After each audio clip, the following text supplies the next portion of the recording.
What's going on, guys? Today we're going to be talking about what's happening within these crazy red markets and what you can more importantly do to put yourself on the right side of this position. Now, there's a lot of questions that I've been getting asked, where do I take my positions? Is the market coming back? And the truth is everything is purely speculation, right? We have a new administration, we have going from Republican to Democrat. We have a lot of moving parts within the stock market. And if you guys go back and you look at history, we can see that this is very common after we have a presidential change, just a short couple of months following that change. So really what you guys are coming to this video for is more importantly how you guys can be in the proper position size and how you guys can ultimately win on this right now. So again, what I really want to talk about is this is for the person that is not necessarily long holding. This isn't the person that's riding out their ETFs for, many years. This isn't for your retirement account.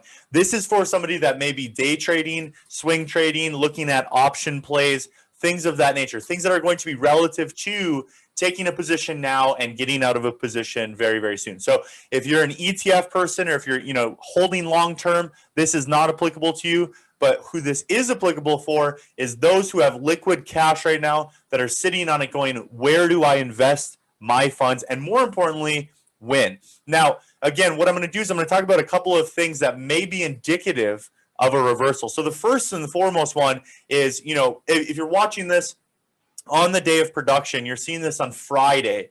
And Fridays we know to be generally lower traded days, right? Especially after a red market, we can anticipate people that have lost, potentially thousands of dollars, tens of thousands of dollars, not wanting to get out of bed early on Friday to trade. So if that's you, I'm sorry. That's me. That's where I'm sitting right now, where these markets were unfavorable. They were unkind to me this week.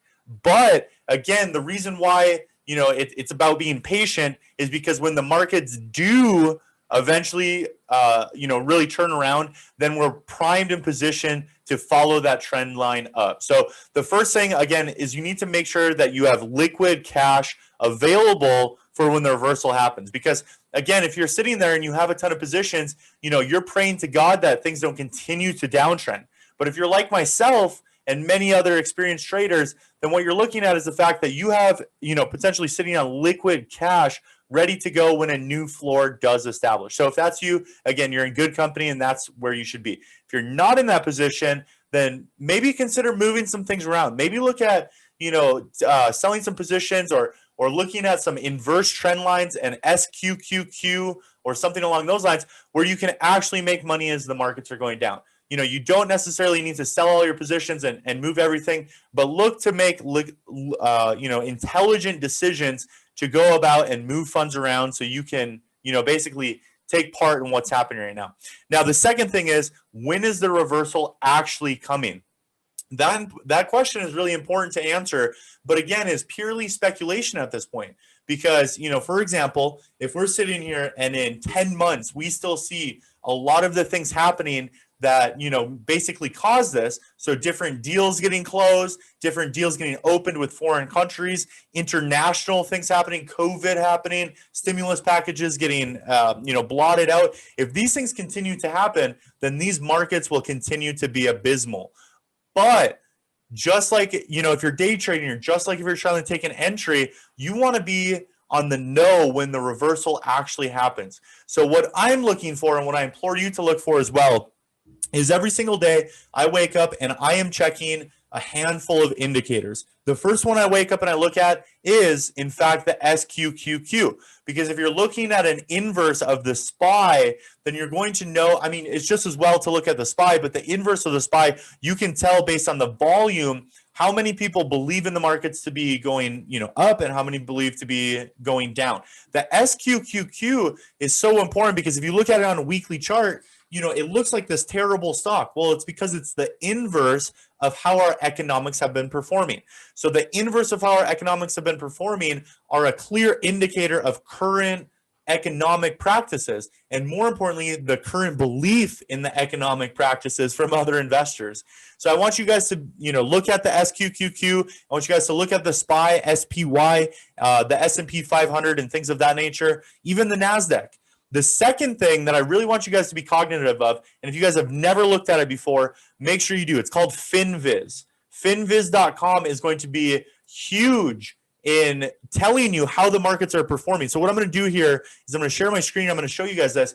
If you guys are looking at this screen here, you guys can see that here. Let me pull it up really quick. So FinViz, just looking at a heat map is really going to tell you how things are performing. So we can look at this heat map and we can say, oh, well, Tesla's up 1%, Amazon's up, other things like eBay, Etsy, e-commerce platforms like Amazon, how are they performing relative to things in the consumer electronics, technology, semiconductors, so on and so forth. You can see how all of this is performing, and this is going to be, again, hugely indicative of how the overall markets are performing. So the first thing, again, is make sure that you're checking the SPY. Make sure you're checking SQQQ.